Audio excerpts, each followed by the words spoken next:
Hey, welcome back to the Unlockable podcast. My name's Christian. I'm joined as always by the Game Girl Advanced SP herself. That's me. Hannah said just moments ago we should start this podcast off by asking about what your favorite Halloween candy is. Yeah. And it's different than regular candy, right? Which Halloween candy are you grabbing for in the bowl when you trick or treat? Or I if you don't think have it's kids, different. it for sure is different. It absolutely is different. But anyway, doesn't matter. What is your favorite candy at Halloween? I'm going to say if I saw a bowl full of candy Yep. and it's all the mini-sized garbage because nobody gives full bars out, I'm going for a Snickers. Snickers, though, it's always way too small. I mean, Yeah. even like a second grader probably needs more than that little square they freaking give you. Yeah. No, I agree. Snickers feels like more bang for your grab. It's a long stick. Right. Right. Maybe did I say? I meant to say Twix. I don't know if I said that. I would say Twix probably. Oh, okay. Twix. Interesting. What Yeah. about you? You're gonna say something freaking weird. It's not gonna be chocolate. It's gonna be some kind of Florida exclusive. And then, have you ever heard of Good and Plenty? No. No, I'm just kidding. Yeah. I'm just kidding. That's licorice. I'm kidding. I do enjoy a good Reese's. I think that's a pretty solid answer. But honestly, the one that comes to mind is those Jolly Rancher lollipops that literally you only get at Halloween because that's the only time anyone ever buys them. Dang. Yeah. There's just something so delicious about it being in lollipop form, and I can't explain it. Like they have pink lemonade, delicious. You know what I'm saying? Yeah, I do. Yeah, that'd probably be my second choice. If I had to pick like a chocolatey one and then like a sourish, fruity one, that would be it. Are you hungry right now? You know what? I just ate a Caesar salad and chicken, so no, not really. But now I really am craving candy. You ready for dessert now? Yeah, I am. Maybe some like ice cream or something. I haven't had dinner yet. So I'm sorry. just salivating at the mouth now. But I was thinking Sorry. about it on the way home, and I think that this is like the only time that people really get to hear about our lives. I mean, I don't know. I stream and I'm on Discord and stuff. This is your only opportunity to talk about your life. I'm a little mysterious. So I just wanted to announce that I did get a job, Yep. and I'm all employed. I'm about to finish my second week as we are recording this, and yeah, life is good. I just wanted to bring that to the audience's attention. That is nice. Do you get paid weekly or bi-weekly? Man, do they have weekly jobs still? That's crazy. I'm every other week. Yeah, me too. Some people still get paid monthly. That's some real crazy stuff. Monthly? Oh, brother. Ooh, I could imagine that. I can hardly last 2 weeks. Yeah. Okay, well, we aren't going to talk about Halloween candy, but we are going to talk about a Halloween game today. As you've already That's right. seen in the title, episode 67 here is going to be about the House of the Dead. That's right. And we were just trying to figure out, like, what the heck are we going to talk about for this month? We had limited time, both of us working again, and, just not a whole lot of time. We started planning real late in the month, but Whoops. I was just kind of browsing Halloween games that we could talk about, maybe something that we could play in a short time frame.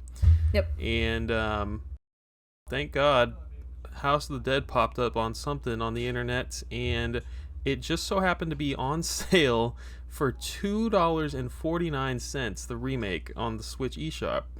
Honestly, that is the perfect price. Would I have paid more? Certainly not. No. Yeah, so this is, well, I guess we don't need to talk about it. We can just get right into it.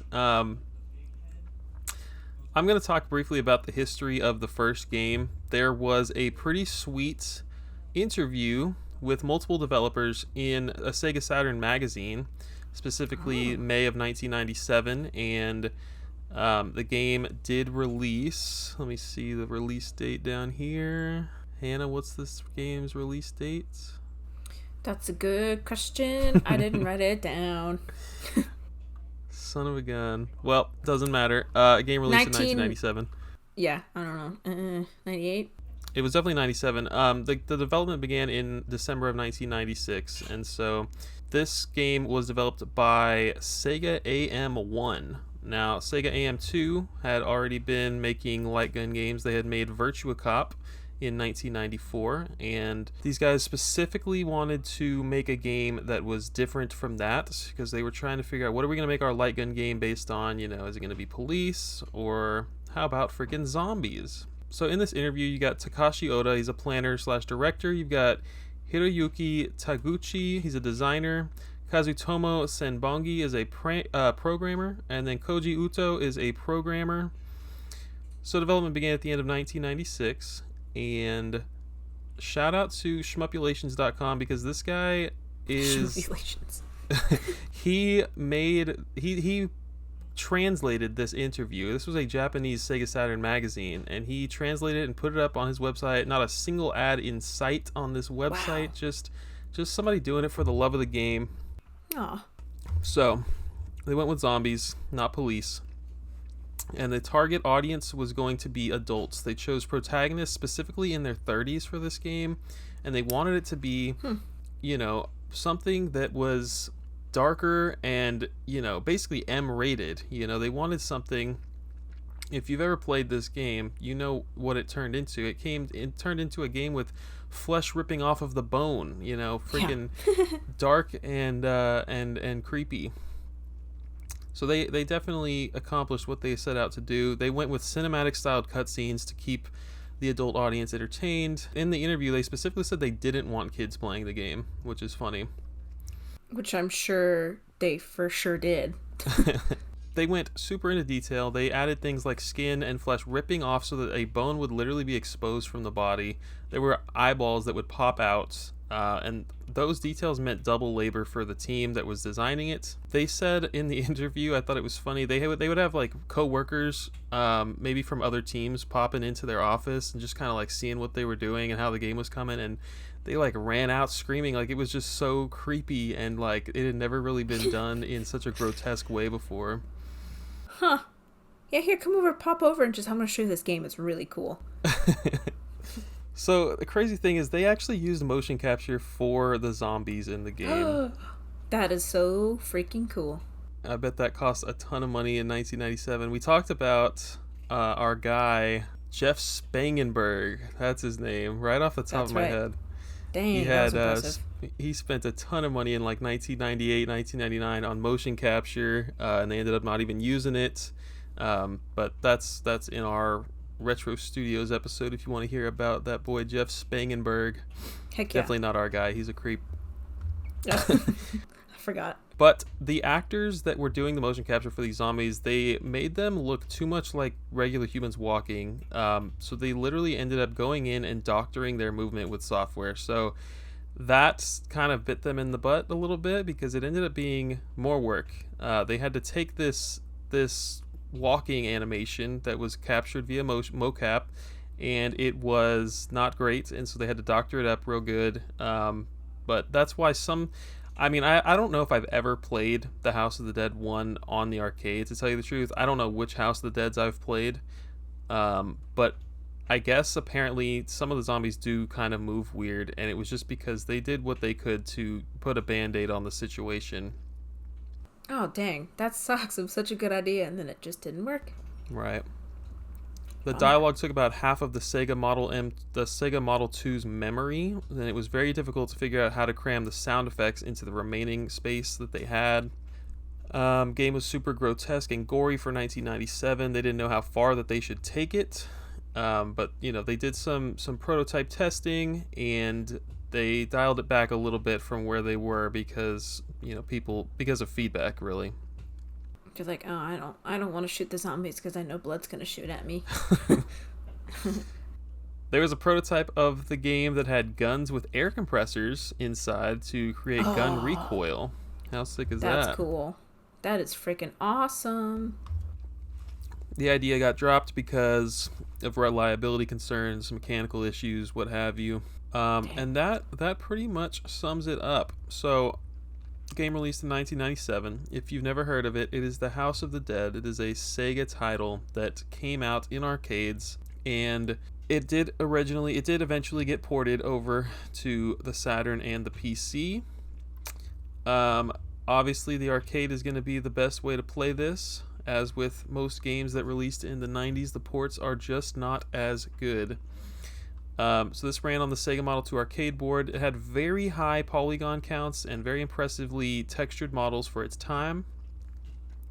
Load times were pretty freaking minimal. The setup of the cabinet and the CRT made the viewing angle just right, and that's like really important for a light gun game.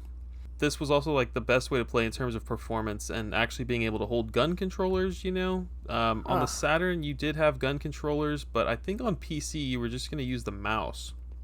Ugh, losers. Yeah.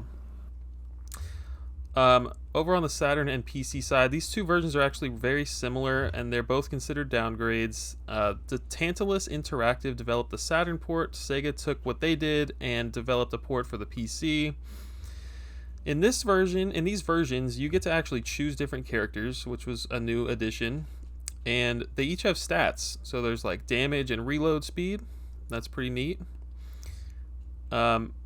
That's actually a separate mode though. So if you do want to play just the original arcade mode without these added features, you can.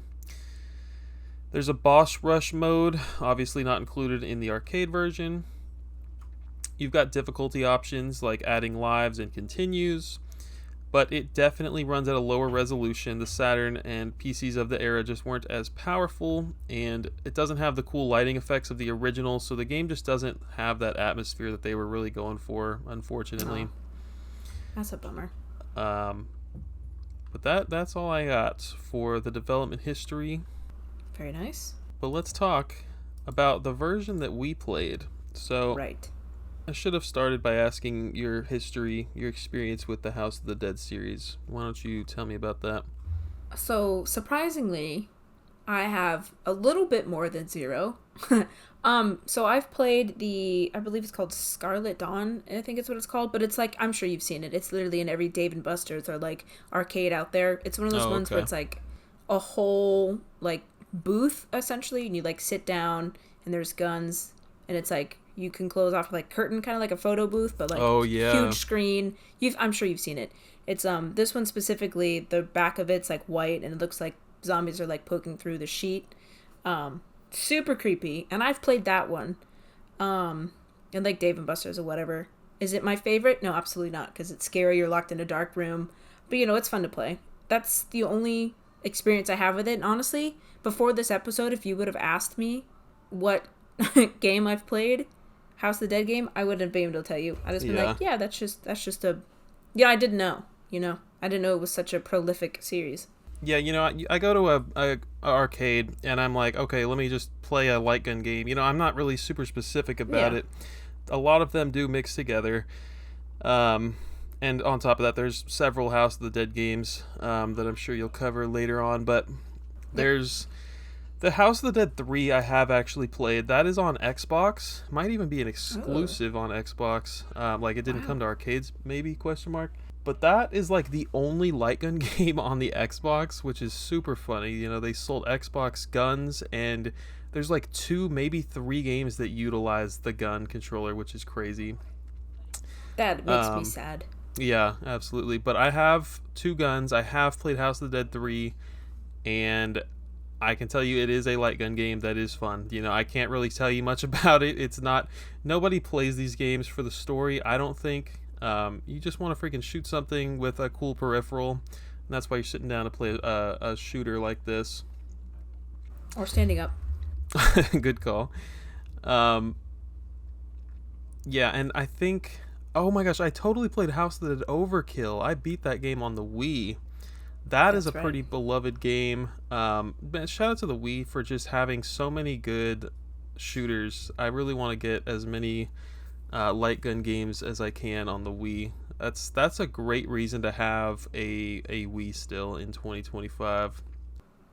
Did it? I mean, I'm sure the Wii had guns and stuff, right? Yeah, you would just stick your Wii remote in it.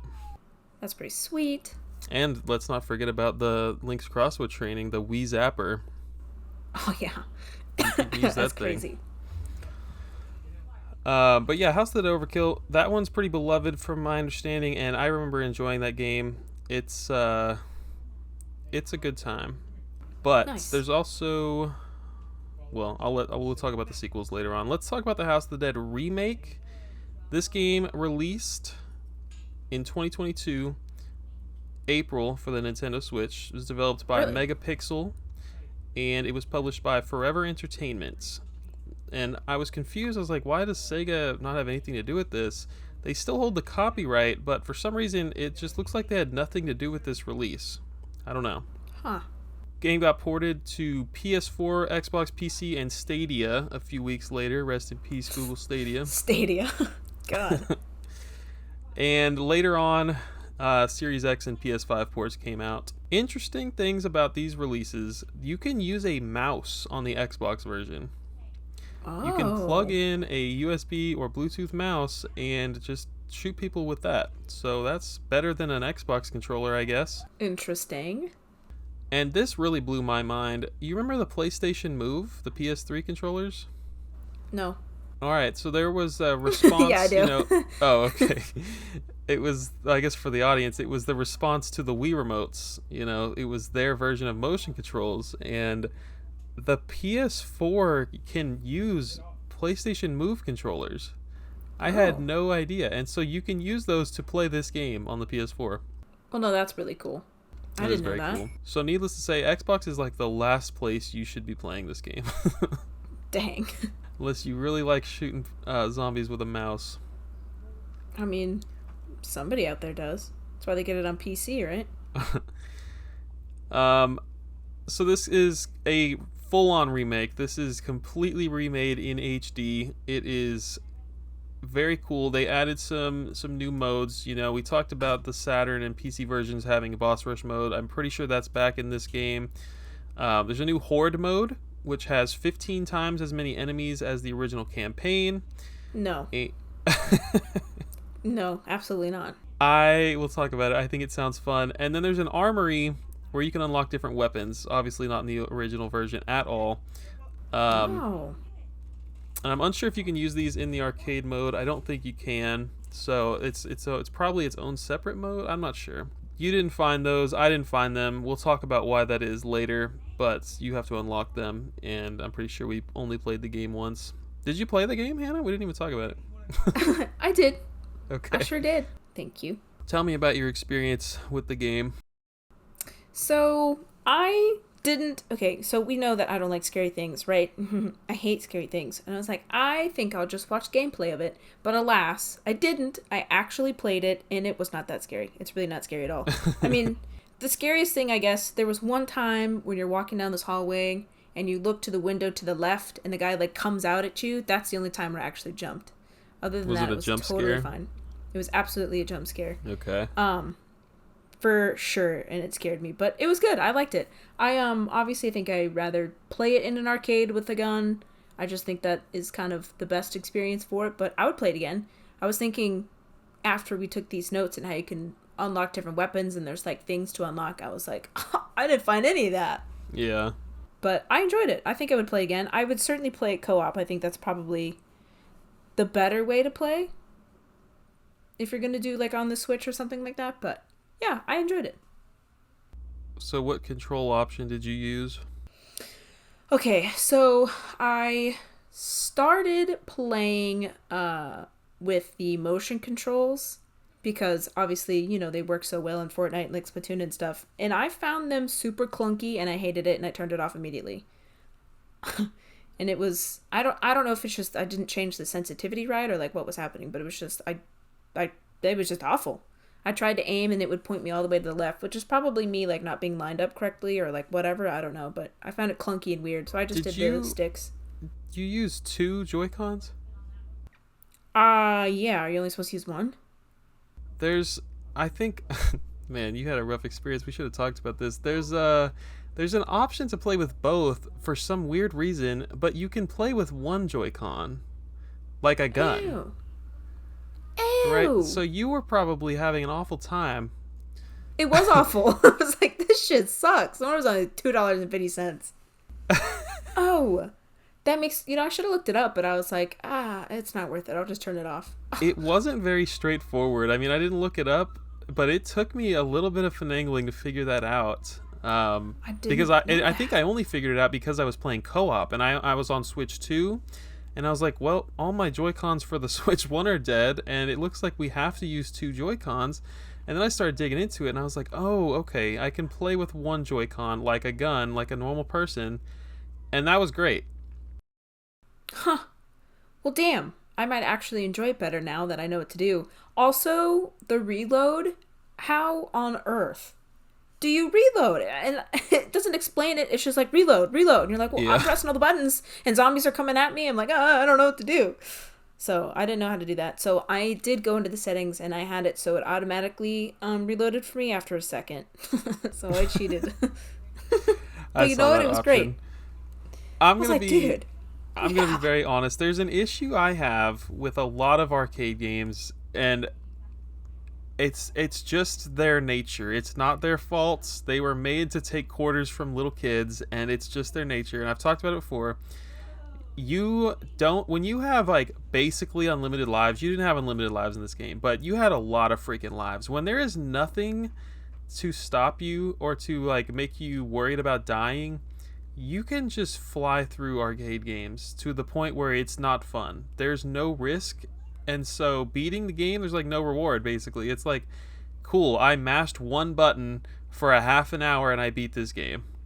I definitely agree with you. I will admit something. I didn't finish the game because I died. Game Oh, over. okay. So I too was just flying through it. And I would die and it would be like, oh, continue. And be like, yeah, of course. And then I realized that it was using my score to reset me. And I was like, oh, that might be a problem.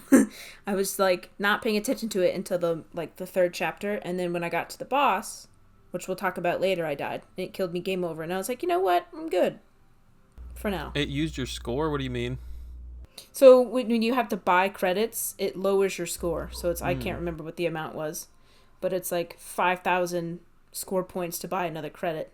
So I was playing on co-op. I don't know. I didn't mention that. I played the whole game cooperatively. So I mean, my difficulty might have been half of yours. If they don't up the number of zombies for two people, then it might have been half as difficult for me. Oh, that makes sense. I mean, I was flying through it though, so I thought it was pretty darn easy. But I think I can't remember. I should have looked. I think it said it died 24 times or something. So that's a lot for sure. Certainly not unlimited lives, but it was pretty up there until the end. And then I forgot. I turned it. Okay, I did normal mode because that's just the way it was intended, right? Yeah. But I did do where it helps you aim. So I guess it was easy mode, kind of Yeah. like easy point 0.5 mode, almost normal mode. But I enjoyed it, especially with the motion control mishap with the Joy Cons. But I'm so sorry if there's background noise. This episode's nothing I can do about it, y'all. I might have to do some editing for this episode. So the reason I brought that up was the reloading you mentioned. I absolutely hated it. I had so I don't know. We're going out of order. We have a script, not a script. We have an outline here. Um, we'll talk about it in a minute. Let's get into the story real quick. By the way, this game, I said it was $2.49. It's 90% off, so it's literally $25 normally. So that is shout out to that crazy. freaking discount. It runs at 60 frames a second. It on Switch 2 at least, and it ran great. It played great, and make sure you use one Joy-Con to play. Don't play like Hannah. Yeah, I mean that's so stupid that it didn't. And it has tutorials about everything else. It's like, oh, click this, click that, doodly doodly doo, and then just for whatever reason, it's like, oh, the most important things, motion controls and how to reload. You're not going to tell me how to do that? I don't even know if that was in the game originally. I think that might have been an update too. So that's actually insane. Dang. Well, anyway, story. I did write something down for story, because I was interested in it, because I know that there's a timeline coming later, but basically, the gist is, and it's like literally not given really to you throughout Right. this, like the game at all. Like there's a cutscene in the beginning, and you save this scientist guy, and he gives you a picture, and he's like, "Oh my god, they're still in there." And then you roll up upon this mansion, and there's just zombies everywhere, right? So there's like no time for story. Anyway, it's pretty basic. A mad scientist named Dr. Roy Curian, haha, funny last name, Cure, and a team of scientists began playing with the nature of life and death. And they start doing like all these crazy experiments on people and other creatures or whatever. And so there's a zombie outbreak at his mansion, which is where the game occurs, which is also his laboratory. And it's like crazy, spooky on a hill, and it like goes underground. Just like mad scientist vibes, you know? And you play as an agent named Thomas Rogan, who receives a distress call from his fiancée, Sophie, who is also in the mansion for unknown reasons. She's not a scientist, she's just there. You arrive at the estate with your partner G, and you start killing zombies and all the other types of crazy things that start coming at you. There's like little worm things, there's spiders, frogs. It's just like horrible hell pit. Yeah, does his like fiance work there? I don't know. Unclear. Like a personal assistant, or like she just got caught up there. Is she also an investigator who just got there first? Unclear. Really unclear. So yeah, at the beginning of the game, you're given a journal with notes on all the creatures in the house and their weak spots, which I thought was pretty cool. And like I said, a picture of all the survivors, and you have to rescue them, which is another cool aspect. Yeah, that's all good so far. You fight through swarms of zombies, and Yep. the agents uncover Curian's plan to awaken his ultimate creation, the magician. And Dun, dun, dun. spoilers here, you might want to jump ahead about, I don't know, 5 seconds, because that's how long the story is in this game. The magician turns on Curian, kills him, and challenging the agents in a final battle. That is the final boss. You have to destroy the magician. Rogan and G escape this collapsing mansion afterwards, and depending on how well the player performs, did you look this up? I did. I have that here in my notes too, but go for it. Sophie is the fiance of this guy. She either survives, dies, or returns as a zombie in the 3 potential endings in this game. And it's weird. So you finish with a score below 62,000. You don't get to see anybody at the end. You just see game over. That's me. That's me. Oh my gosh. And then you finish with a score above 62,000. Okay, here it is. You finish with a score above 62,000, and the last digit is 0. You get to see his fiance alive as a zombie. Oh. However, if you finish with a score above 62,000 and the last digit is not 0, you get to see Sophie alive as a human escaping from the mansion, and she awkwardly says thank you while running out of the mansion towards the camera. And that's the end of the game. Huh. Well, I didn't see any of those, but mine certainly would have been under 62,000 had I beaten it. I think at most my highest was only like 30,000. I'm not going to judge you. I didn't play it solo. Thank you. I appreciate that. That's so cool though, that even back then, and that's not a new thing. That was like an original thing too, right? In the original game? I think so. I think I did read that there were multiple endings in the original. That's cool. There's also, and I didn't know this, obviously, playing it. Well, actually, that's not true. I did these notes before I started playing it, so I guess I'm a liar, and I knew exactly what to do. But there's also 2 different paths in the beginning. I don't know if you knew that. Huh. You get to choose, or how does it work? No, you don't technically get to choose. So in the very beginning, there's a hostage, and like the zombie's about to kill him. But if you save him, you get to go through and kill the zombie. You get to go through the front door to get to the mansion. But if you don't save him, then you get to go, or you have to go under this, like underground to the sewers. Apparently. Gotcha. So I saved him because I was like, I'm not going to the sewers first. I'll go through the door. So the setting, it's inside Curian Mansion. The atmosphere, I think they do a freaking great job of making this game creepy and disturbing. How do you I feel? agree.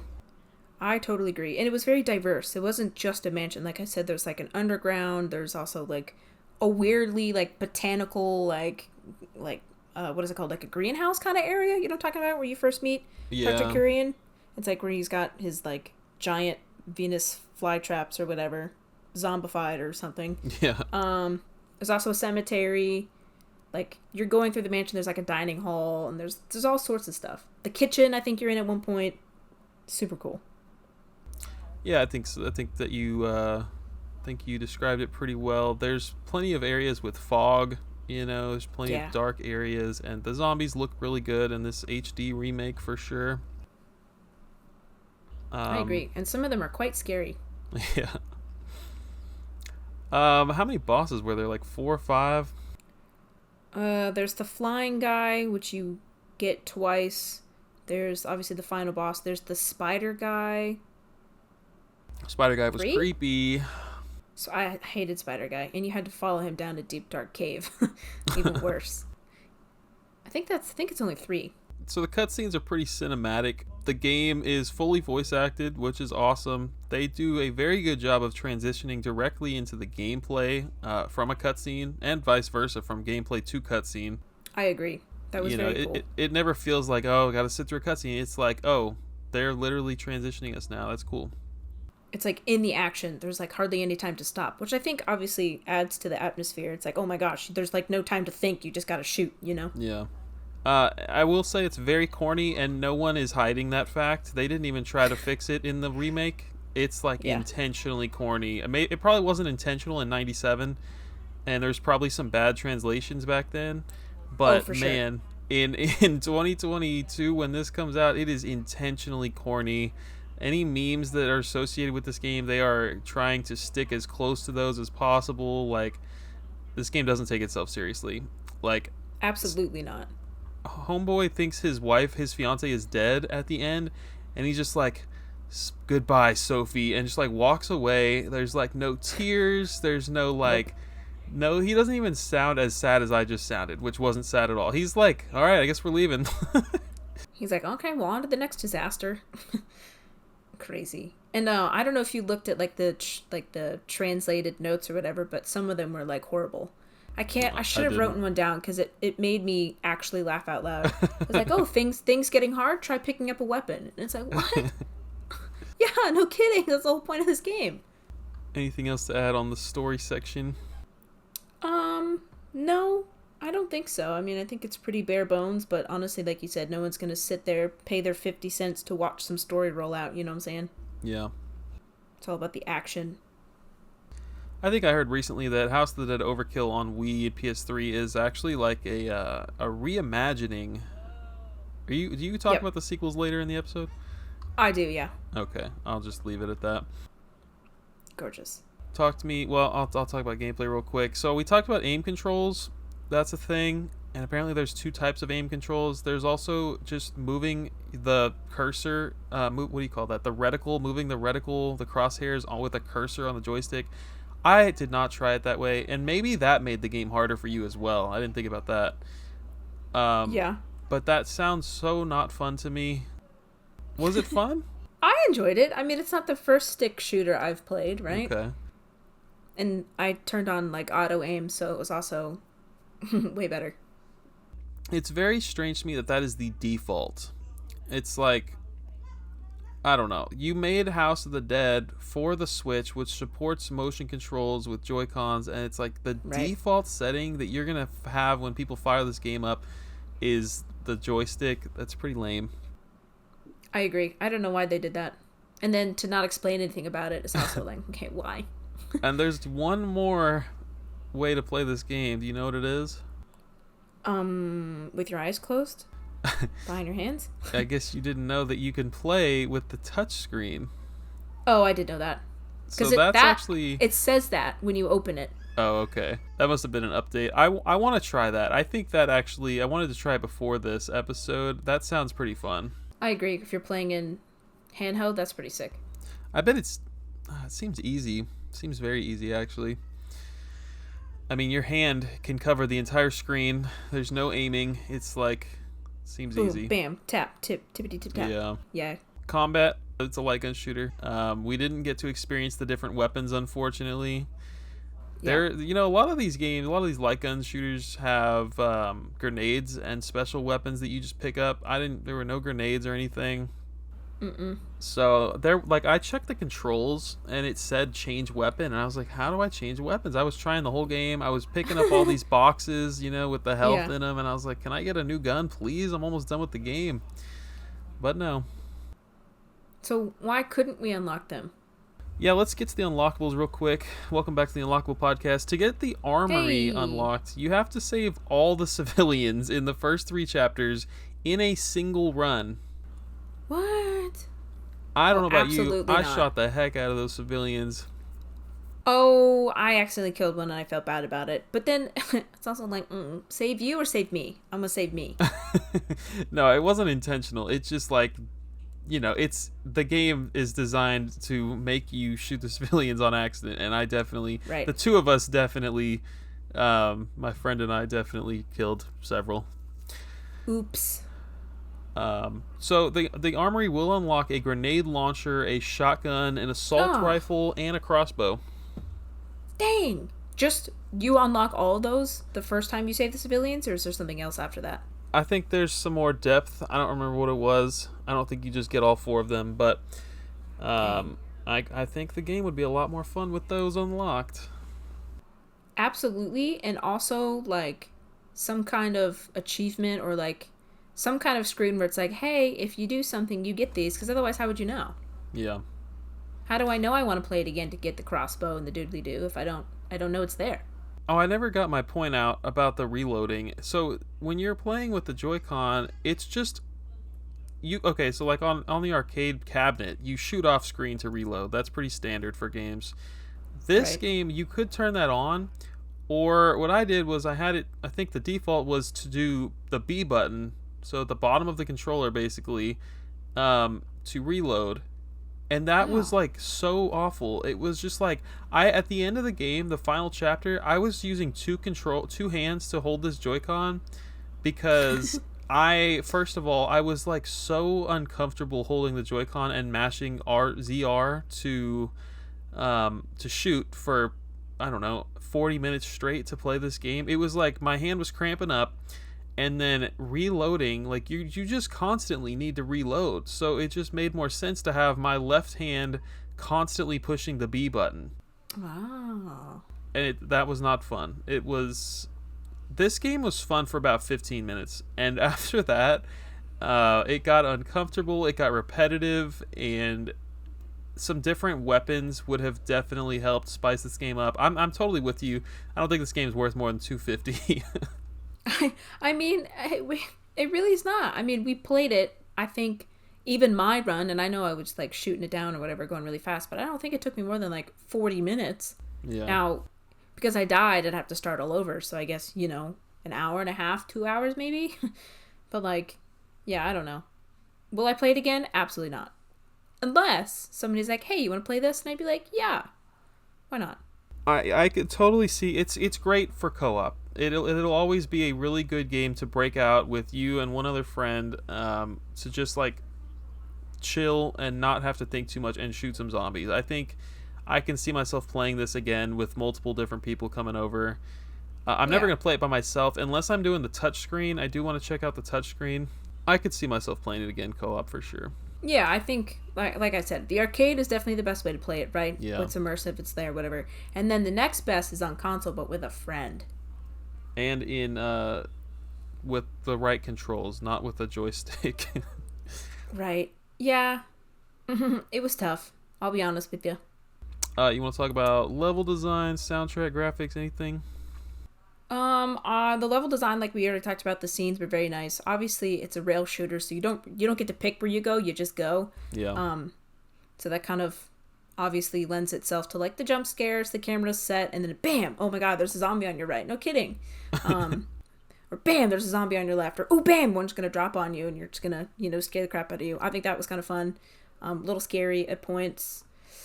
Yeah, I think.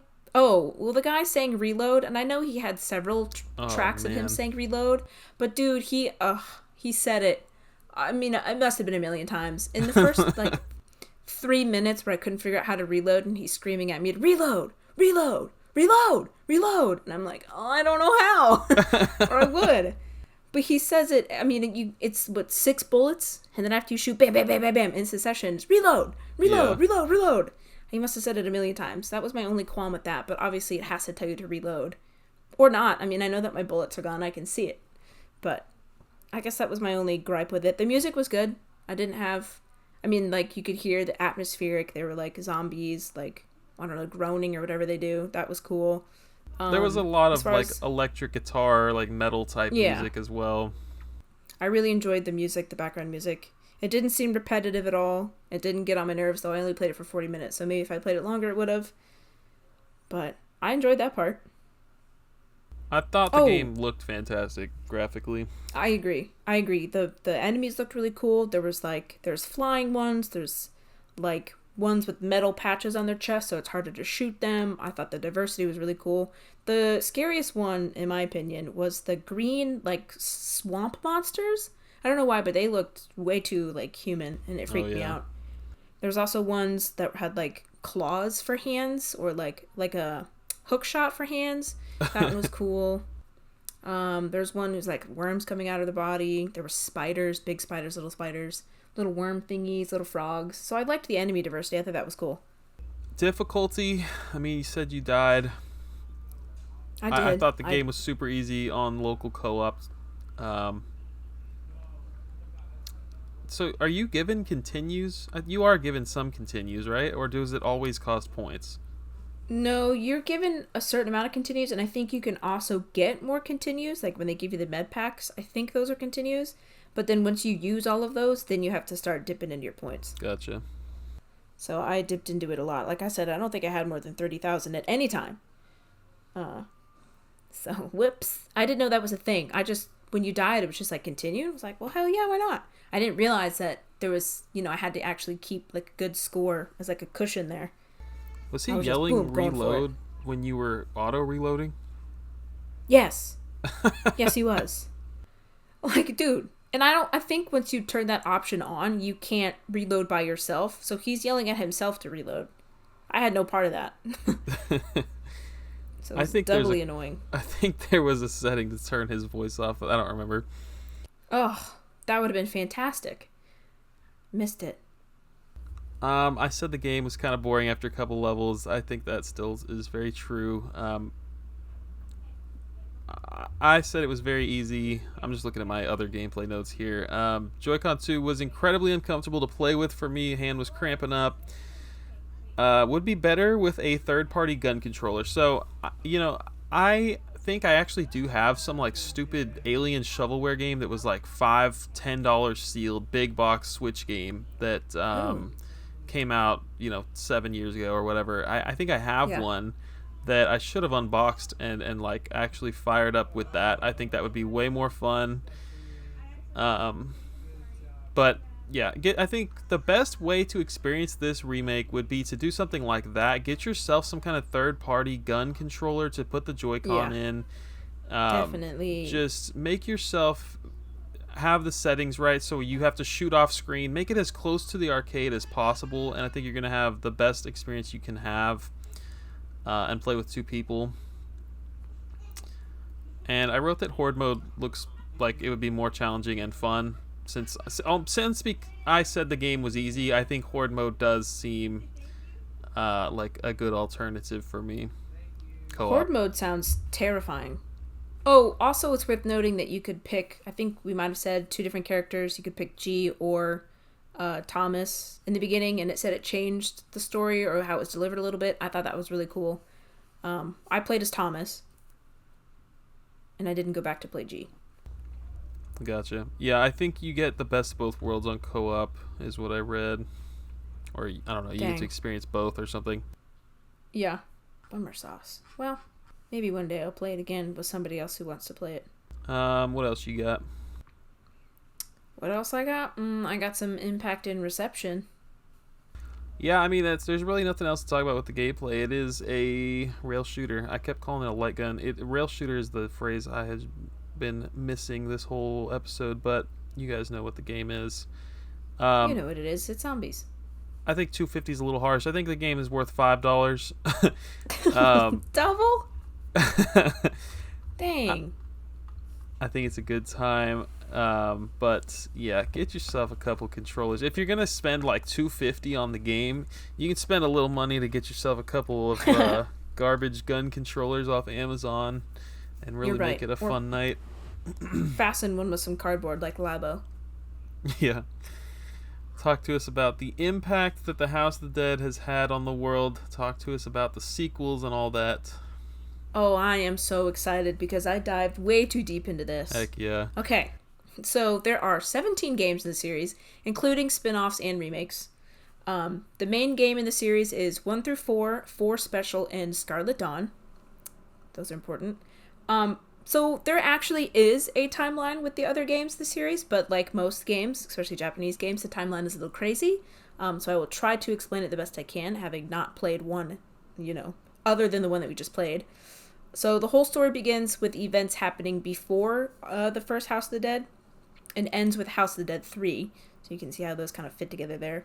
Although it's not confirmed to be canon, technically the House of the Dead Overkill, the one on the Wii, comes first in the timeline because it explores like the origin story of Agent G, who shows up later in the series, but it's not made by the original creator, the original director, or anything like that, so it's considered non-canon. But anyway, the gameplay order is, if you care about the story, it is technically House of the Dead Overkill on the Wii, then House of the Dead, House of the Dead 2, House of the Dead 4, House of the Dead 4 Special, which is not just 4 redone, it's like a completely new game with extra story. That's crazy. House of the Dead Scarlet Dawn, and House of the Dead 3. Interesting. So the first game takes place in 1998, go figure. The second game occurs 2 years later and follows different agents in the world. 4 and 4 Special take place 3 years after 2. Scarlet Dawn takes place 5 years after 4 Special. And then 3, which is the final one, takes place, it's in 2019, so it's about 10 years after Scarlet Dawn in terms of, like lore and timeline inside the game. So you're kind of spread out all over. And you explore different agents and different kind of people in the world. It's not like the same agents every time. It's like, I can't remember which one, but there's like sons and daughters of ones that you've met before and stuff like that. So it's very cool. It's not just the same people and over again. That's cool. So that's a little bit about the timeline there, and I think that's super fascinating. People love a good timeline these days, I think. I know. And people love Sega so much. I think it's cool that there is something for people. It's just a freaking rail shooter, but it's cool that there's something for people to dive deep on. And as far as like how in depth the stories are going forward, because I know we played the first one, so I don't know like if they expanded more on the Wii. Maybe you could talk about that a little bit more, but I think it's a shooter first, story second, but I do appreciate that there's a story. The House of the Overkill is an exception. I mean, I guess I can't say that. I haven't played all the games, but the Overkill is so heavy on story. It is like... Really? They went all out. There's some really crazy voice acting in that game, and there's so much profanity. I think it like set some kind of record. I'm not even joking. I think it set some kind of record for like most F-bombs thrown in a game or something. Like, it's crazy. But yeah, there's a lot of story and a lot of dialogue. That's funny. Yeah, so that one, like I said, is completely different from the other games canonically and both who made it and whatever. So I guess that makes sense. But anyway, spin-offs, which we're going to talk about right now, is House of the Dead Overkill. That's the first one. Like I said, non-canon. It's a prequel to the first game, developed by Headstrong Games, known for games like Art Academy and Battalion Wars on Nintendo consoles. Crazy. Nice. Published by Sega. It's the first in the series to be released solely on a home console, so I guess the story aspect makes more sense. You're not paying quarters for it. You're paying a flat fee, whatever it is, $50, $40 on the Wii. So that was pretty cool. It's a rail shooter like the other games in the series. The original creator had nothing to do with it. This was also cool. Specifically, the overall theme of the game was inspired by, the really explicit films, the exploitation films, like the niche ones with sex and drugs and hookers and all those things. So super, super M-rated, which I thought was cool. Specifically, they took inspiration from the film Planet Terror. I don't know if you've ever seen that. No. It's got a scantily clad woman on front. I'm sure you've seen it. Anyway, so the characters in the game were inspired by real-life individuals, including the rapper Common, Burt Reynolds, Stephen Hawking, and Keanu Reeves.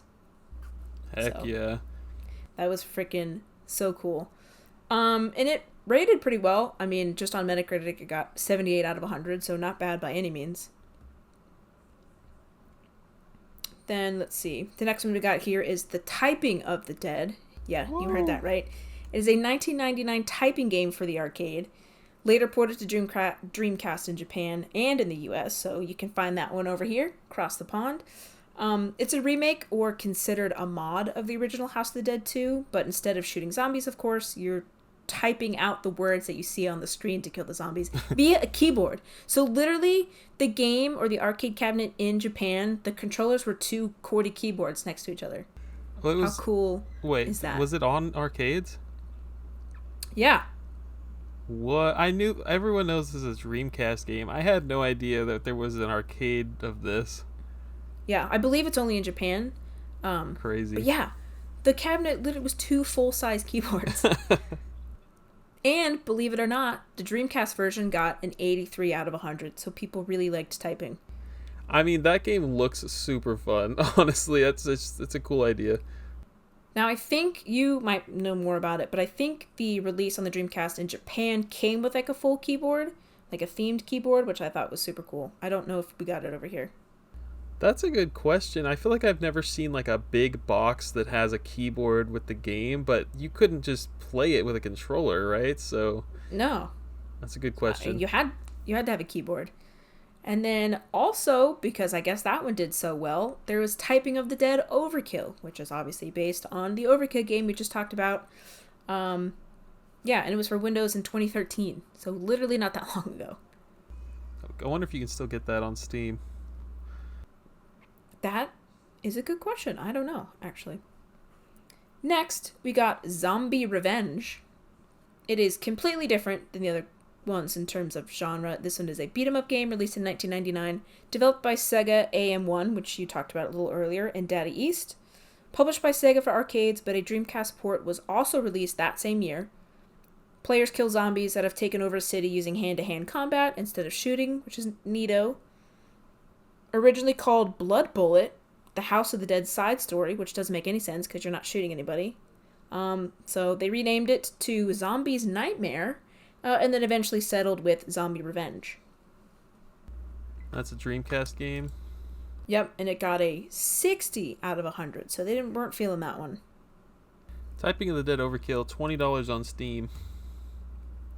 Man, must be worth it. You can practice your typing. How fast you can type. Let's see. The next one we have English of the Dead, which is probably exactly what you're thinking. Released exclusively in Japan for the DS, mind you. A game designed to help Japanese speakers improve their English skills. Like the typing games, enemies are defeated when Japanese words shown on the touchscreen are translated into English. So, of course, it makes use of the DS's touchscreen and all that fun stuff. That would be a cool one to own. Even though it didn't release in the US, I think that would be a cool import to have on the shelf.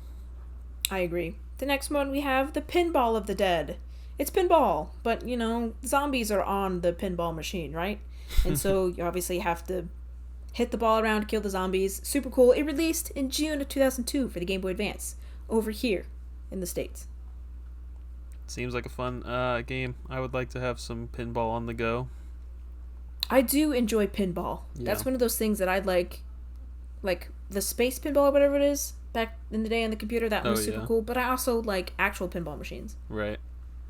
Very fun. The next one we have the House of the Dead EX, which is kind of the spin-off to end all spin-offs, I think. Also known as The Loving Deads, The House of the Dead EX, or, which is the Japanese translation, is I'd rather love than be loved.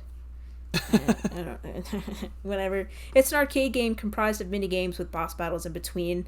Only in Japan, follows a young zombie couple who seek to escape captivity. So it's these cute little zombie people who are like, I don't want to be a zombie. I just want to live my life. You know what I'm saying? And they're trying to escape this mad scientist. All the mini games are played with a light gun and a foot pedal, which is on the cabinet, which I thought was pretty cool. Then we have the last one is Darts of the Dead, which is an unreleased darts game. And I literally know nothing about it besides that it's, I guess, throwing darts is like the zombie's face. Huh? The target? Like, what console were we thinking? It wasn't just an electronic dartboard. This was an actual video game. I believe it was an actual video game, but like I said, literally the name is all I know about it. And that it was unreleased. So if you're looking to play some House of the Dead on the Wii, you can get Overkill. You can also get 2 and 3, which released as I guess a compilation on the Wii. I've been wanting to put that one in the collection for a while. Are those remakes or those regular? I think those are ports. Ports, okay. That makes sense. All right, let's see. What do we got here? I got some ratings. So, The House of the Dead, the original, got a 71. The House of the Dead remake got a 57. So, I don't know how it got worse. I think that Um, game came out really like to a 57, and I think updates have made it better. okay. They really need to have that kind of tab in Metacritic or something. It's like, hey, this is what it released on. Oh, and this is upgrade 1 or update 1, update 2. Retroactive reviews or whatever. Man, I really hate the way that that's how the world is. Like, we can't just get a complete game anymore. Oh yeah, that's a different topic for another day, but we got House of the Dead 2, where the original was a 77. House of the Dead 2 remake was a 68, so a little bit worse. House of the Dead Overkill got a 78, and that is the best rated out of all of them. I did not do the spin-offs though, because we all know that, what was it? I'd rather love than be loved was obviously a 10 out of 10. Let's see. We got the House of the Dead 3 with a 72 and the House of the Dead 4 with a 73. So all pretty decently okay, Yeah. except for the first remake, but it may or may not have gotten better. Let's see. Sales data is always hard to find, because a lot of the stuff is not confirmed. But I dug around a little bit. It's about 0.13 million copies of the Saturn port, specifically of the House of the Dead game, were sold. And approximately 78,000 or 350,000, hard to tell, were bought on Steam. So it's somewhere around there. Also, I don't know if this is accurate, but I am just going to go with it, is the original arcade cabinet for the House of the Dead sold about 8.6 thousand units, which seems pretty good. 1.6k in Japan and 7,000 overseas. If that makes sense, we're going to go with that. Yeah, I don't know what arcade numbers are good and bad. That sounds like a good amount. That's what I thought. The other things that it said where it's like, oh, it's really hard because there's so many versions that come out and blah blah blah blah blah. And I'm like, okay, well, we'll just get an estimate. So that's what I got. Okay. So yeah, I think the House of the Dead has so many spin-offs. It's kind of crazy. I didn't realize how many there were. Interesting that like Zombie Revenge is part of the series too. Yeah, and that was also, it's considered a spin-off because it's not developed by like the main people. So, right now you can get yourself, I believe it's out now, House of the Dead Remake 2 just came out. Oh, did it? Yeah. It's either about to come out or it just came out. But yeah, that is, I'm assuming the same team that just made the remake. So that's why the first game is on super sale right now. I guess they're trying to get you in. I don't know if that's a good way to get people to buy a new game. It's like putting the first one 90% off. I feel like, it's like $30 or $40 for the second game. It's like, do I really want to pay that, or am I just going to play the first one and then never play the second one? I don't know. Doesn't seem like a good marketing strategy to me. Well, maybe somebody out there, not us, obviously, really, really loved the first one. They're like, oh my god, I gotta spend $40 on the next one right away. Yeah. I gotta know what happens. It's not us. We're not the market. Somebody out there is. I enjoyed the game. I can't stress that enough. It was a good time for $5. I agree. Would I buy the next one? Absolutely not. But would I maybe play this one again? For sure. Was $2.50 the right price? Yes. I'd buy the sequel Absolutely. for $5 for sure. Okay, maybe if the next one was $2.50 Next and it October. explained a little bit more how the freaking controls work. Overall impressions and thoughts, I think we've pretty much hit that already. The final boss, the magician, was basically like Super fighting Mewtwo. I was just about to say that. It's like a human Mewtwo.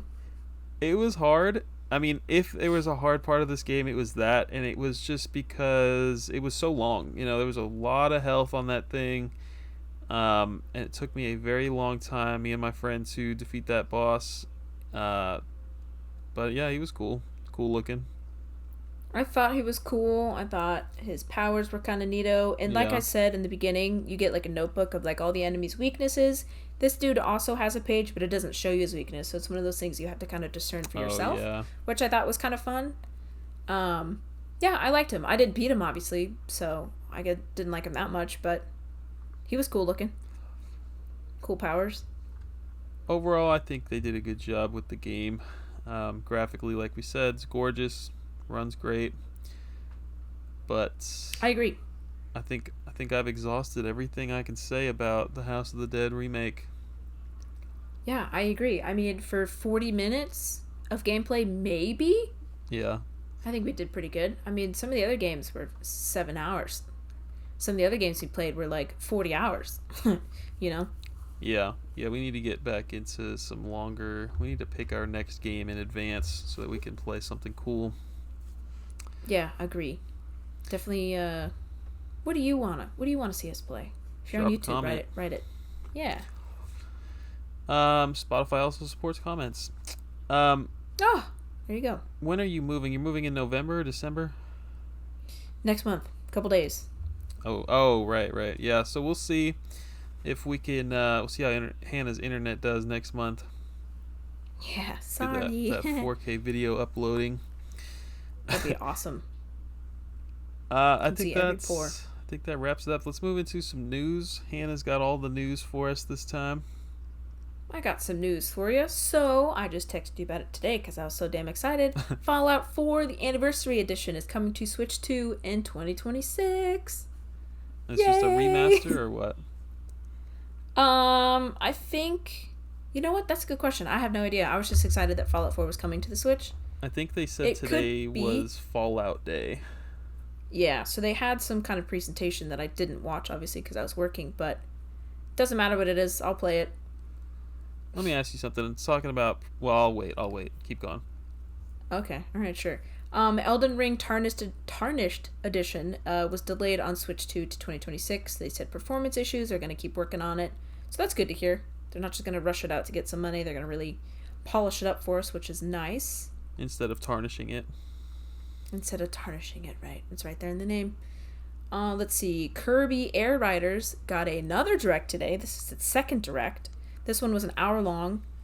There's going to be a global test of the game in November. I think several days in November. I think 6th, 7th, or 8th, 9th, 10th or something. So definitely check that out if you're interested. Also, 3 new amiibo were announced. You got Meta Knight, King DDD, and our favorite potato, Chef Kawasaki.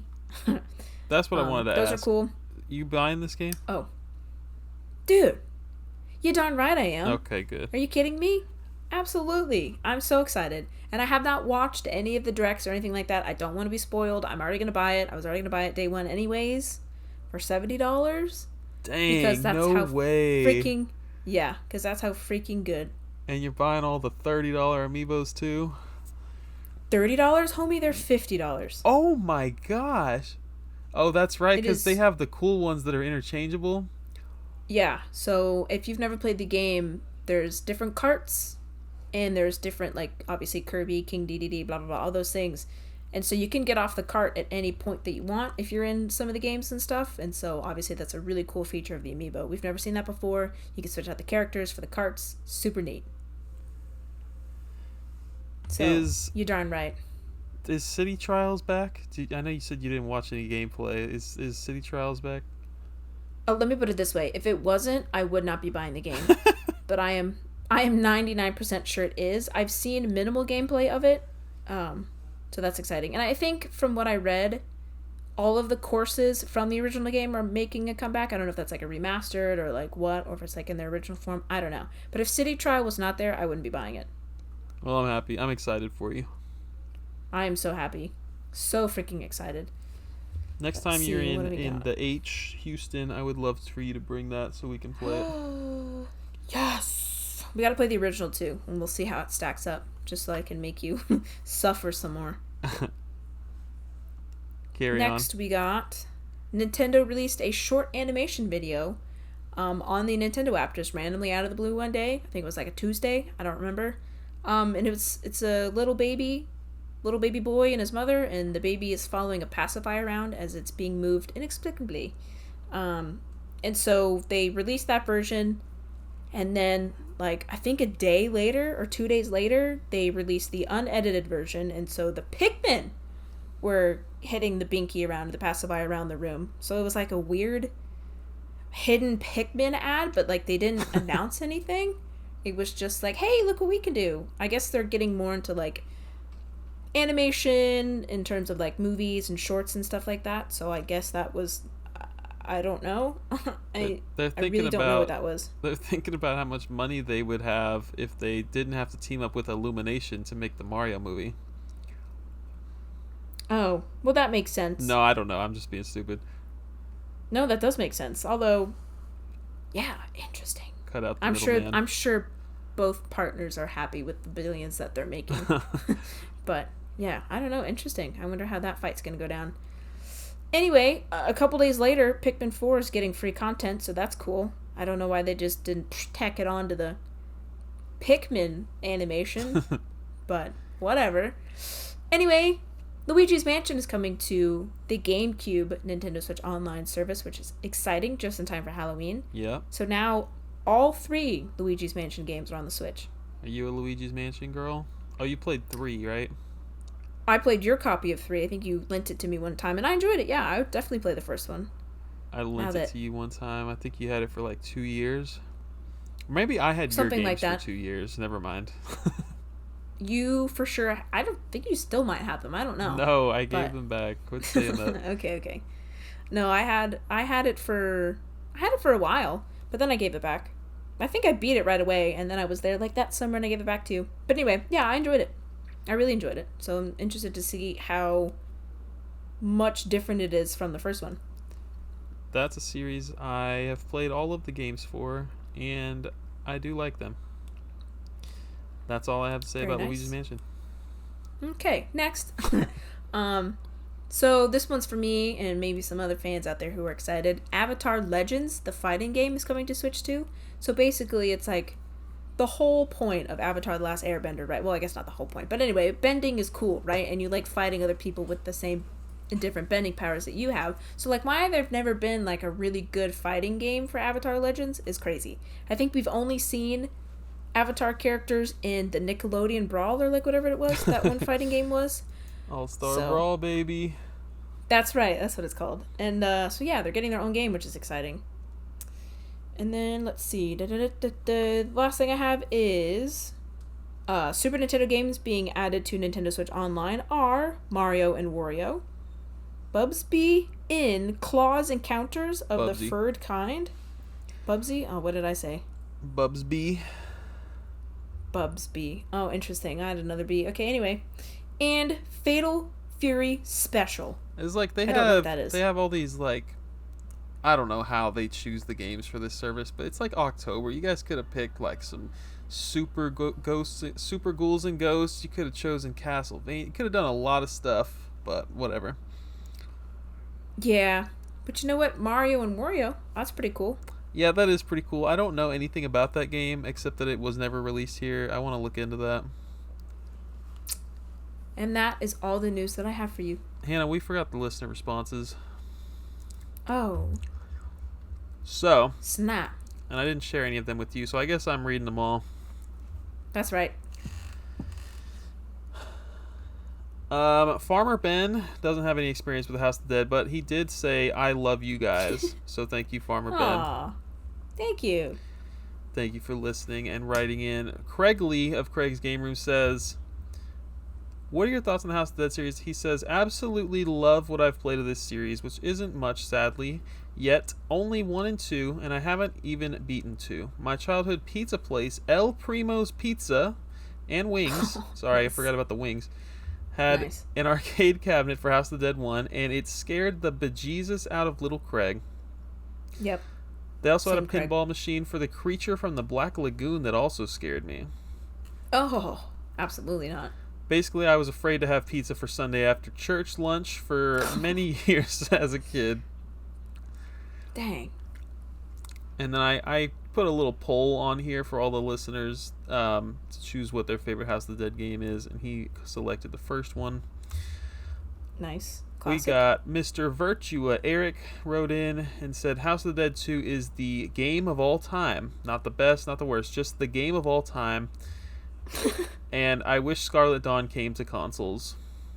Oh, yeah. He also writes in, I hope you were able to meet G over there. That is a But reference to House of the Dead 2. And he says House of the Dead 2 is his favorite House of the Dead title. man. We got Daily Beating writing in here. The dailiest of beatings, actually. I do not have much experience No. with it, but I do like a good light gun game when I'm at an arcade. Favorite game, though, would have to be Typing of the Dead, because that just sounds silly. It sounds fun, my dude. It does. And lastly, we have Mora Bros writing in here. For a rail shooter series, it's a lot of fun. My first experience with the series was 2 on Dreamcast, but my favorite way to play with them is on the Wii with the Wiimote. Yep. I wonder, do you know if any of the other ones were like on Wii Virtual Console or anything? No, there Probably was no not, right? Dreamcast on Virtual Console. There was none of those consoles. You're right. Hannah is a child. She didn't live through the Wii era. Yeah, that's true. I also literally never went on the Wii Shop channel, ever. Mora Bros says House of the Dead 2 is his favorite game. So thanks for the write-ins, y'all. Yeah. Good stuff. I'm liking the Google form still. I think it gives you guys a lot of space to write what you like about it. So we're going to keep trying that out for a while. Thank you guys for writing in. And we can also write multiple questions or polls or whatever, which I think is nice. It's way better format. What have you bought lately, Hannah, since we last spoke? Almost like $300 worth of amiibo. I think I talked about that last time, but I have the other ones pre-ordered, so woohoo! It's gonna be like a $450 game, Kirby Air Riders, whatever it is. Let's see, what else did I buy? Besides $250 for this game, nothing. I have $250. I follow this guy on Instagram. He's the Kirby collector, I think. He has every game sealed and graded that released in North America, and I think you guys are probably the only two buying every amiibo for this game. Gotta be the only two. Yeah. No, I don't think so. I mean, a lot of them sold out, which is crazy. Oh, wow. So we'll see how that actually is. I mean, and if you are in the amiibo market, you know that a lot of them drop price like a couple months after they release. Like all the Zelda ones that just came out, all those ones drop price like really, really quick. But I am too scared, right? I have the FOMO. I'm too scared that they're going to sell out and I will never get them. So I have to buy them day one. I'm not in the amiibo circles, and so I don't see people collecting amiibos anymore. I need to go follow some amiibo people. There's a few of us out there. I gotta say, I can't be clearly, the only crazy one. They're selling out. Can't be the only crazy one. I haven't bought much either. I just got employed, so next month I'll be sure to have a long, long list of games. But Gosh. as far as GameCube goes, I got WWE Crush Hour, which is basically like a Twisted Metal type game. It's a car combat game.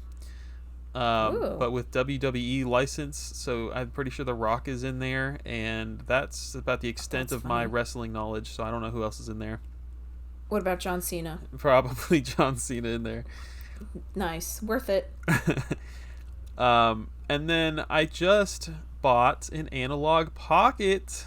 I'm very excited. Oh, really? So these are sold out again. They're always either...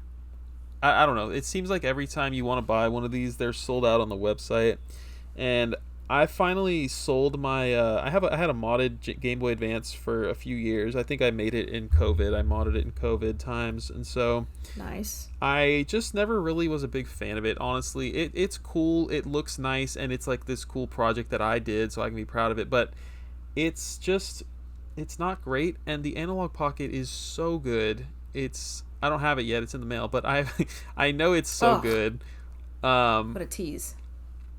Like, I think everybody... I don't know. You probably don't have a lot of knowledge on the Analog Pocket. This thing plays Game Boy, Mm-mm. Game Boy Color, Game Boy Advance, and they sell extensions, they sell add-ons, so you can play other consoles as well.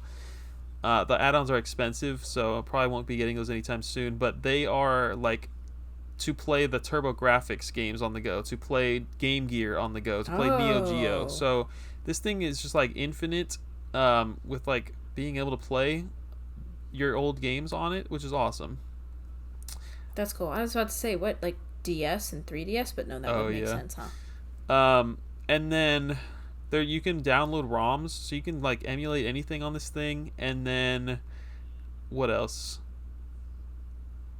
Oh, you can buy a dock, so you can play on the TV as well or on a monitor. So this thing's awesome. That's cool.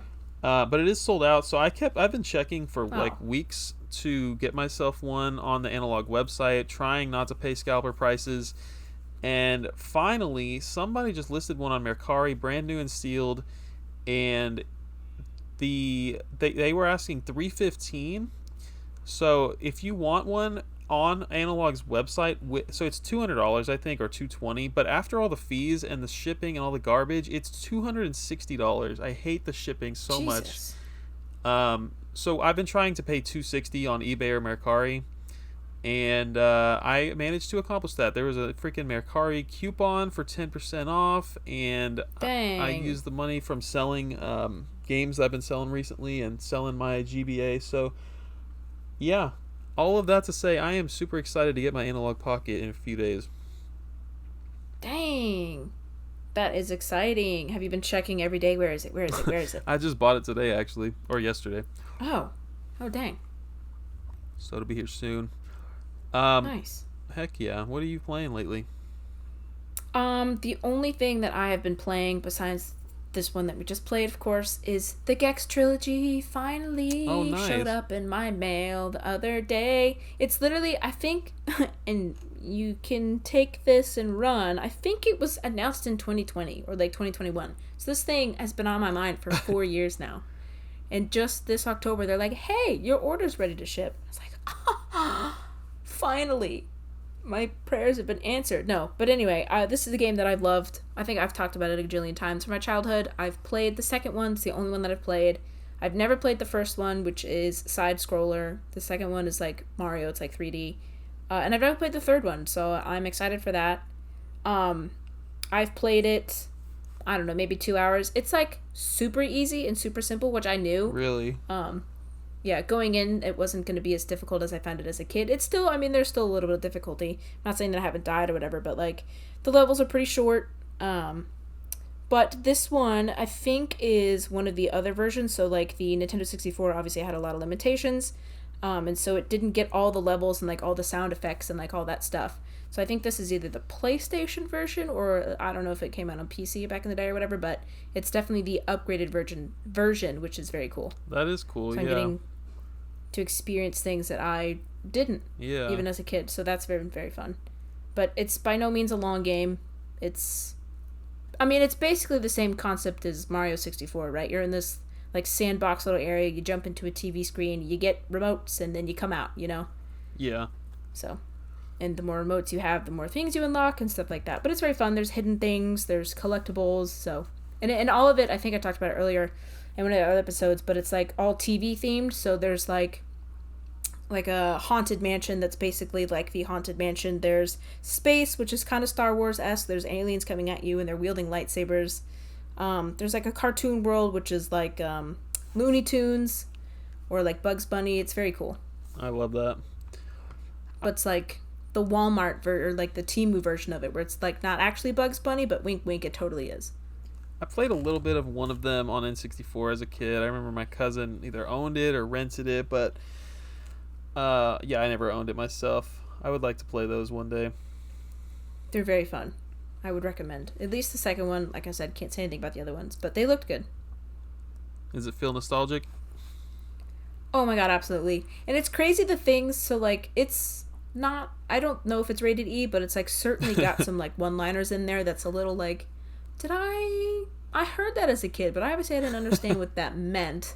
You know what I'm saying? Yeah. It's got that kind of adulty humor in there. I love that. Going back to I just watched freaking Osmosis Jones a few months ago, and Oh, I that's liked that movie as fantastic. a kid, but man, there's some adult jokes in there. Not necessarily like sexual or adult in that way, but there's like Right. mature, smart people Yeah. jokes in there that I appreciated as an Yeah, adult. that's so funny. So funny. I mean, it seems like the more children's shows and like the more things I watch like that they're ever present, I just totally missed it as a kid, which I think is so funny.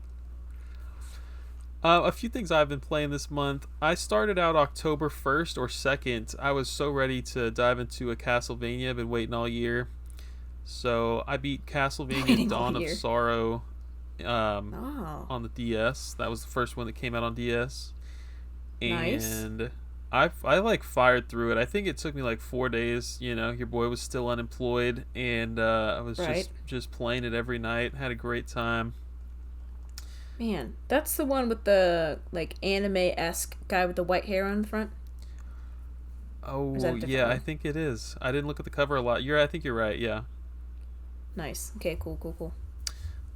Good time. And then I started another another Halloween game. I started Medieval, and Oh, I was just kind of posting on Twitter. I think I had found an old picture of mine on Instagram, and I shared it on Twitter. And I was talking about how I played this game a few years ago, couldn't get into it. I tried the remake on PSP, really didn't like that, and and somebody replied. I think it was Craig. I know it was Craig. He replied and was like, "You need to try Medieval on PS1 again. It's actually pretty great." And I was like, you know what? I'll give it another shot. I didn't give it a fair chance the first time, and it's actually pretty good so far. I don't know if I'm like halfway through the game or what. It's a very difficult like hack and slash, and it's very really? very kid friendly game. It's it's almost like a a Tim Burton movie. Honestly, it looks cool. It's kind of got that Tim Burton look to it, but it is very challenging, and there are some mechanics that I don't like about it. But overall, I'm having a good time. The music is awesome in that game. It's like the ultimate Halloween game. I mean, it is. You're playing as an undead skeleton and running through some graveyards and stuff. It's a good time. That sounds pretty fun. It's hack and slash, not like. Well, let's see. What's a good game that I can compare it to? I don't know. I've seen the cover though. It's literally the pumpkin with like a knife in his hand, right? No, On the very it's not a cover. pumpkin. It's very cartoony. Oh, he's not. No, he's a skeleton. Oh, a skeleton. Okay. Anyway, But um, they did remaster this on PS4, PS5, so I think that's how a lot of people have played it lately. And there was a sequel. I interesting. wonder if they're ever going to bring the sequel to modern consoles. That would be cool. I did start on stream Castlevania N64. This game, Oh, people hate this game. You know anything about I was this about to one? say. Yeah, we've talked about it before. How garbage it is. I mean, if I said that, it was because I hadn't played it before and I was just taking people's opinions off the internet, which is something I've probably done in the past. But it's not bad. It's like people hate this game, and I think that they do exactly what I just said. I think they hate it because they heard YouTubers say it's bad, but I'm actually experiencing it for the first time, and it's not too bad. It's a 3D platformer with a lot of combat, a lot more combat than like a Mario 64 type game. Yeah. So I guess like if Mario is like 70% platforming, 30% combat, I would say it is the opposite for this game. There's not a ton of platforming, and the camera is so bad. If there was a lot of platforming, this game would not be good. Oof. But it's like the combat's pretty good. The exploration is pretty good. There's a lot to do. It's not super linear in every level, and I'm surprised to tell you that I'm having a pretty good time with this game. Really now. So now, isn't there two different versions of this one? I think we talked about it. Yeah, there's something weird about it, and I don't want to. I'm not even gonna try to explain it because I don't know fully. But Legacy of Darkness is like, it's like they knew they messed up with this game and they remade it like a year or two later, for the Ah, N64 again, but it's not exactly the same game, so I don't know all the details, but um, yeah, you are correct. interesting. Yeah, I do remember that one. But cool, that sounds fun. That sounds like something I would enjoy. If I were to play a Castlevania game, it would probably be that one. That is I crazy. don't. I know. I know. Hear me out. But the other ones just aren't my style. Yeah, This that's one fair. sounds fun. It's a clunky game. It's decent for 1999, but like Mario 64 came out 3 years earlier and it's so much better, you know. Yeah, I understand. Well, Gex, and I know I talked about it a little bit, but Gex is the same way. The camera is like almost atrocious Yeah. at some points, but is what it is. Gotta love it. Last thing I want to talk about is this game that just came out last week, Ball X Pit. What? It's hard to keep up with all the crazy amount of releases coming out this month, but this game I had heard about months and months ago, and it looked fun, and it's on Game Pass, and so there was no commitment for me. I just fired it up, and it's super good. You never played Vampire Survivors, right? No, but I know of it. So Vampire Survivors is just a game where you survive for a half an hour and try to survive for half an hour, and there's hordes of enemies coming at you forever, and you just have to kill them all and stay alive. And it's basically, I think I've heard it, people call it like a reverse shmup. So like instead of being in a spaceship where the enemies are shooting you and you have to dodge it, you are the one shooting everybody, and you're just surrounded Oh. by endless hordes of zombies or whatever the enemy is. Super fun little survival game. Um, Very popular when it came out a year or two ago. This is very much like that, except it's a vertical column that you're walking in, and it looks like it could totally be like an iPhone game. Like it is, it just looks like it should be on iPhone the way it is a vertical column, just like your phone screen. But you're walking. The game auto walks for you. It auto shoots for you, but you're just constantly walking straight north, and enemies are appearing above you, and you're constantly getting berated by once again hordes of enemies. But the shtick of this game is you're shooting balls, and they bounce off the walls around you, and you keep getting upgrades. You Ah. keep getting all different kinds of like different balls to shoot. So like one ball might pass through enemies, right? So instead of bouncing off the first enemy it hits, it'll go to the next row, and so forth, all the way back to the last row of enemies. And these games, Vampire Survivors and Ball X Pit, they have you like choosing your upgrades. So you'll pick up experience points every time you kill an enemy, and that's how you get more. You level up, and you get to choose more upgrades to make yourself better and to make yourself survive for this round.